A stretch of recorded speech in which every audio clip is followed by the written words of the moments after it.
everyone. Good morning and welcome to ACA. This week in ACA, you're going to read and learn a lot about understanding the culture of higher education. So you want to actively engage yourself this week in the activities that you see listed underneath graded assignments. I'm going to take a look at what we have on tap for this week in ACA. Short 8-week class. I want to commend all of you who are meeting your deadlines. Did get notification, and you will need to be mindful of letting me know when things are not visible and when things are not showing. I did have a couple of students to email and ask about this week's assignments that were supposed to be visible on March the 24th, and they were not. That's the sign of a good student. You have established a rapport with me early on in this short session that we have together, and that is commendable. That's very good. You want to do that. And thank you so much for bringing that to my attention. These assignments should be visible to all students for the week of March 24th to March 31st. Our deadlines are each Monday evening before 11:55 p.m. to get all the assignments completed. If you get a little bit behind, you'll need to email me and let me know your concerns about missing assignments. Always be mindful and aware of your grades that are reflected both in MindTap and in Moodle. Those grades should be the same. You should not have a lower grade in Moodle than what you have in MindTap. So always check your grades. Understanding the culture of higher education requires you to get on course to your success. So in Chapter 1, you're going to be reading a lot about the culture of higher education and what it takes to stay on course to your success. There are 2 short videos located under reading and viewing assignments that you see listed here. One is about getting started in college, and the other will share with you the 8 choices of successful students. There's also a short reading assignment here that's going to help you to do something different this week, and that is to apply a reading strategy, a learning strategy, that is called the CORE method, C-O-R-E, and you'll find out all about that in the reading that you see listed here. Underneath graded assignments before Monday, March the 31st, our deadline to complete all the assignments, you will need to complete the following: an on-course soft skills self-assessment. Now, this doesn't give you a grade, but rather it gives you an assessment of what your skills are in relation to applicable for the job. Are you ready? Are you ready to go out and work? Are you ready for your career? Are you ready for college? And these soft skills assessments tests are going to just give you an evaluation of your communication skills, where your strengths lie, where your weaknesses are, your people skills, so to speak, all those soft skills, organizational skills. So this is very important, and it is for a grade. It's a little lengthy. It'll probably take you around 40 to 45 minutes to an hour to complete. So when you get ready to complete this assignment, you will want to make sure that you have cleared your desk of everything and that this is the only thing that you are going to be doing. I do want to say it will allow you to pause and stop should you need to take a break and then come back to it. It should pick up where you left off. You're not necessarily going to get per se a grade upon the completion of this. It's not going to give you a score on a scale of 0 to 100. It's going to give you an assessment. It's going to give you a printout and let you know where your strengths and weaknesses are as far as your soft skills go. This is a quick video. I'm going to take a look at this. I do want to stress to you, when you watch these videos, they're very short, and there are 3 questions to answer. Right now, you're seeing 1, 2, just 2 questions. The mistake that some students make in completing this assignment or not getting full credit for this assignment is that they will only complete 2. They click submit and then they think they're done. Rather, you have to scroll down and get that third question. There are 3 multiple choice questions listed for this video, and you want to make sure you watch the video. You've got your questions right here if you need to back up and listen to the video again to make sure that you have selected the correct answer, because there are only 3. If you miss 1, that's a 66. If you miss 2, that's a 33. So you really want to take your time, watch the video, don't just pan through, but watch the video and answer the questions with the correct answer. For example, I'm just going to go through this and watching the video and submitting the answers, because I want to make sure that we do this correctly. So we're going to take just a moment. We're going to do this first one together.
I had a slight little pause there, but that's okay.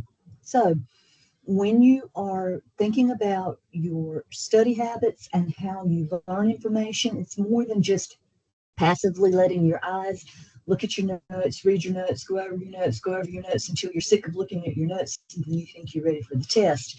There's a lot involved into processing information so that it stays in your brain long enough to learn the information and then be tested on it. So that's a valuable strategy and technique that you need to try to implement into one of your classes this week and your study habits for this week, the active learning and core learning system. So we're going to take a look at the questions. Which of the following is a false statement about learning? Would it be A, the human brain learns best when you distribute practice sessions over time rather than all at once. Learning happens more effectively when you connect new information to prior learning. To form strong neural networks, choose one strategy and stick with it. For deep and lasting learning, you must participate actively in the learning process. So which one would actually be a false statement? The human brain learns best when you distribute practice. That sounds like it might be a good one there. Learning happens more effectively when yes, most definitely, when you connect it to prior information. To form strong neural networks, choose one strategy and stick with it. There are so many strategies. One strategy that's effective for you may not be effective for me. So I'll have to disagree with that one and mark it as the false statement. The second one asks, after having a bad experience cramming for your previous exam, you've decided to start studying a little bit every day for the midterm. Which PQQ principle are you using? Oh my goodness, PPQ. So what exactly was PPQ? I'm going to go back.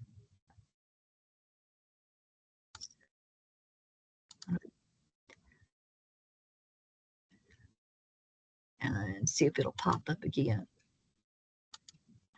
So we're talking about prior learning, we're talking about quality of processing, and we're talking about quantity of processing.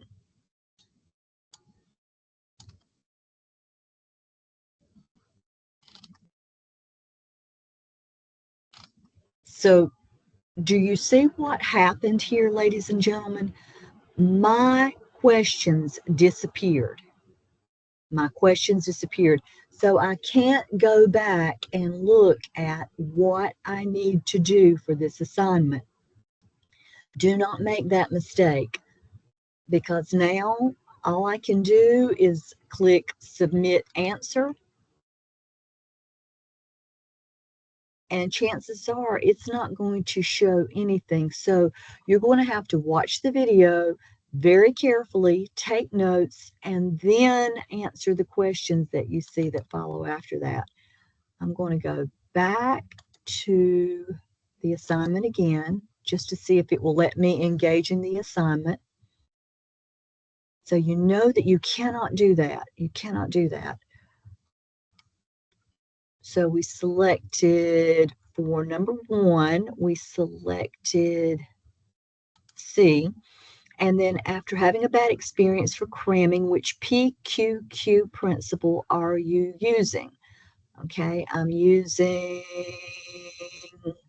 just going to say my prior, you've decided to start studying a little bit every day. I want to say quantity, how much I study each day. You're preparing for an important presentation at work. How could you use the core learning system to prepare?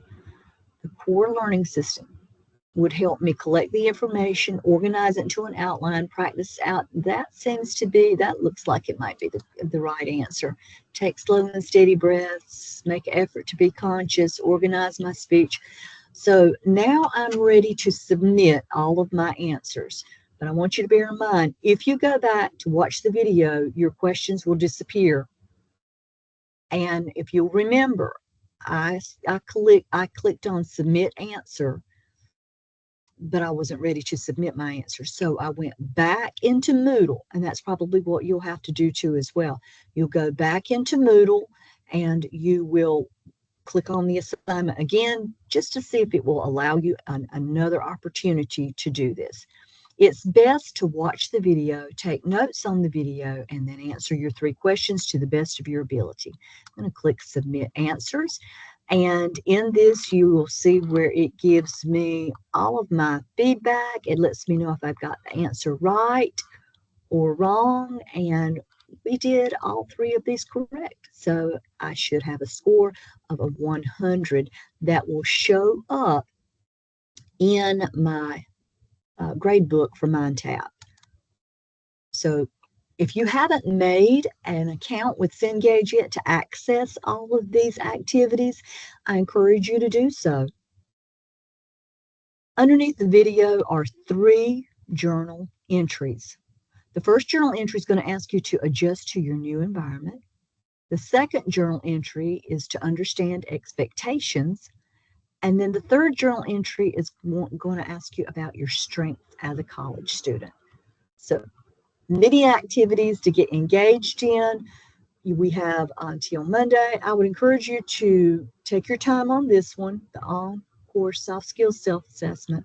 Be very careful and wise as you work through this activity of the video and the 3 questions that follow with it. And then give me your very best efforts and thoughts on the 3 journal entries that you see listed here below. That's a total of 5 assignments. And today is Wednesday. Some of you are seeing this for the first time.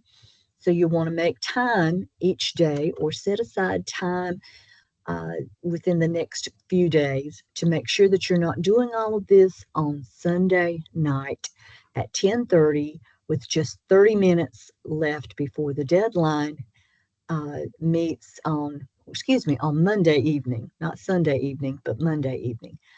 Sunday, yes, you can work on it. You've got all the time. You still have until Monday before 11:55 p.m. to complete those assignments. If you have questions, comments, and concerns, please don't hesitate to contact me. Have a great week, and I will see you online.